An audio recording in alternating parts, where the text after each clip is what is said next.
Kanal lail la yakunu kamilan dunal qamar wa kana nahar la yakunu kamilan dunasy syams wa kana salami la yakunu kamilan duna ijabatikum. Falidhalik ya ikhwani wa akhwati ajibu salami bin nasyat. Assalamualaikum warahmatullahi wabarakatuh.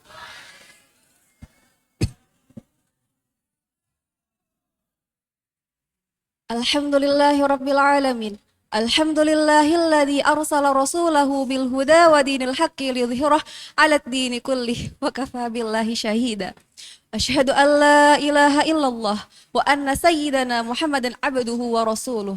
Allahumma salli ala sayyidina Muhammad wa ala ali sayyidina Muhammad. Amma ba'd. Yang terhormat Abi Quraish Shihab, Habib Ali Ibrahim Assegaf, dan Habib Hussein Assegaf, selaku pendiri dan pengasuh Pasca Tahfidz Bait Al-Quran Pusat Studi Al-Quran. Yang terhormat seluruh jajaran asatid-asatidah Bait Al-Quran, serta teman-teman seperjuangan Angkatan 36 yang saya banggakan dan yang saya sayangi. Puji syukur kehadirat Allah Subhanahu wa Ta'ala yang senantiasa melimpahkan kasih sayang, baik dari segi sehat akal, rohani maupun jasmani. Bahkan sampai saat ini, detik ini, kita diberi kesempatan untuk bernafas. Alhamdulillah. Salawat dan seiring salam, semoga tetap tercurahkan kepada junjungan kita, Sayyidina wa Habibina wa Syafi'ina wa Maulana Muhammad Sallallahu Alaihi Wasallam. Allahumma salli wa sallim wa barik alaih. Yang telah membawa kita dari zaman bangsa Romawi menuju zaman Abang Zaki, dari zaman Abbasiyah menuju zaman Umil Marifah, dari zaman kegelapan menuju zaman terang benderang, yakni ad-dinul Islam. Pada kesempatan yang berbahagia ini, saya ingin menyampaikan sebuah kata yang akan saya patah-patahkan menjadi berkata-kata, yakni sedikit uraian kultum yang berjudul Semangat Terus Kepo Akan Ilmu. Teman-teman, sebelumnya saya ingin bertanya, pernah nggak kalian berjumpa dengan manusia yang berbeda-beda dari segi sifat ataupun bentuk?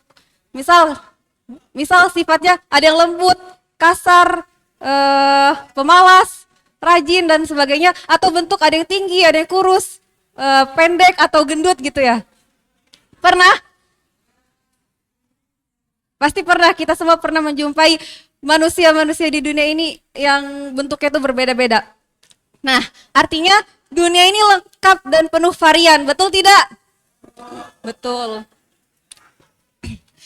Nah, coba kita bandingkan dengan lengkapnya dunia ini, kita bandingkan dengan ilmunya Allah. Jauh lebih lengkap, lebih luas, bahkan tidak terbatas. Ilmunya Allah tuh bagaikan lautan yang sangat luas, bahkan bisa dibilang lebih dari itu. Kenapa?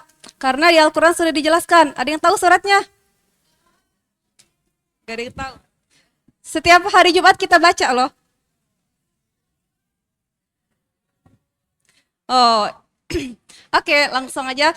Jadi suratnya itu gini. Bismillahirrahmanirrahim. Qul law kana al-bahru midadan li kalimati rabbi lanafidal bahru qabla an tanfada kalimatu rabbi walau ji'na bimithlihi madada. Katakanlah Muhammad, seandainya lautan ini menjadi tinta untuk menulis kalam-kalam Tuhanku, niscaya lautan ini akan habis sebelum kalam-kalam Tuhanku selesai ditulis. Meskipun kami tambahkan sedemikian pula. Quran Surat Al-Kahfi ayat 109.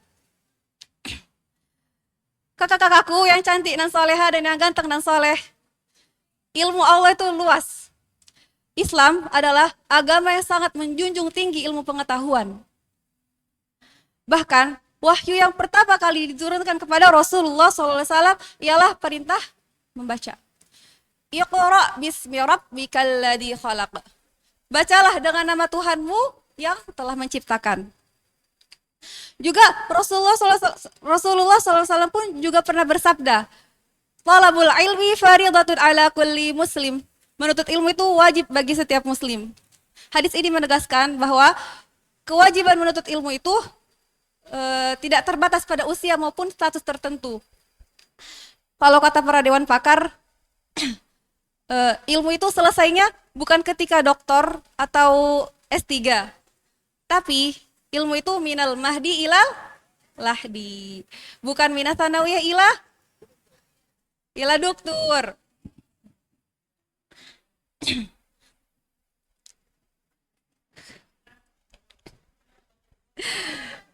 Allahumma shalli wa sallim wa barik alaih. Teman-teman sekalian yang berbahagia, lalu bagaimana ilmu itu dapat dipelajari? Ada yang tahu? Ya. Jadi, kalau dalam kitab Al-Bayan wa Tabayyin, karya Jahid, sastrawan besar pada zaman Abbasiyah, beliau mengutip perkataannya Ibnu Abbas. Ibnu Abbas ini bapak leluhurnya mufasir.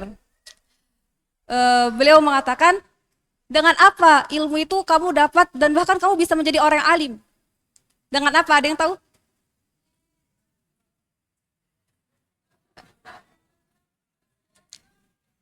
Dengan apa?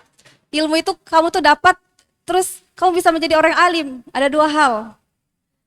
Dengan kolbun walisanun saul. Dengan hati, dengan akal yang jernih, yang bersih untuk menyerap ilmu dan meresapi ilmu. Gimana? Kemudian walisanun saul. Dengan lisan yang banyak bertanya, yang haus akan pengetahuan, yang haus akan ilmu. Itu jawabannya. Nah, kemudian jadi the main point-nya itu kita tuh fokus akan tujuan kita. Kita dengan kata lain kita cinta akan ilmu, kita cinta akan pengetahuan. Kemudian yang kedua, poin kedua dari ilmu dapat dipelajari itu kalau kata Abu Musa ini gurunya Ustadz Beben yang ada di Mesir. Beliau bilang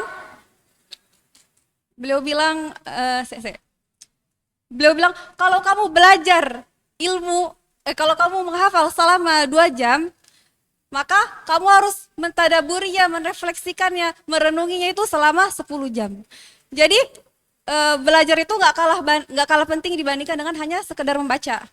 Karena ilmu itu bukan hanya sekedar sesuatu yang dihafal. Dia akan melahirkan ilmu lain, pemahaman lain yang akan bermanfaat untuk umat setelahnya.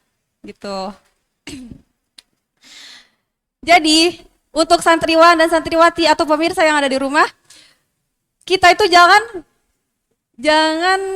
bosan, jangan merasa cukup akan ilmu. Karena sebagaimana dijelaskan sama Ibnu Mubarak, beliau mengatakan, la yazalul mar'u aliman ma talabal ilma. Fa idza dhanna annahu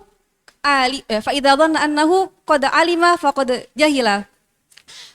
Seseorang dikatakan berilmu itu ketika dia masih menuntut ilmu. Kalau misalkan dia merasa sudah cukup, merasa sudah berilmu, itu sesungguhnya dia adalah orang yang sangat bodoh. Nah, jadi cukup sekian yang dapat saya sampaikan. Semoga bermanfaat. Buat buah mangga, buah apel, buah semangka, buah duren.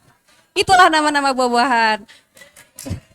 Syukran wa atul wafat idza wajadtum khata. Wassalamualaikum warahmatullahi wabarakatuh.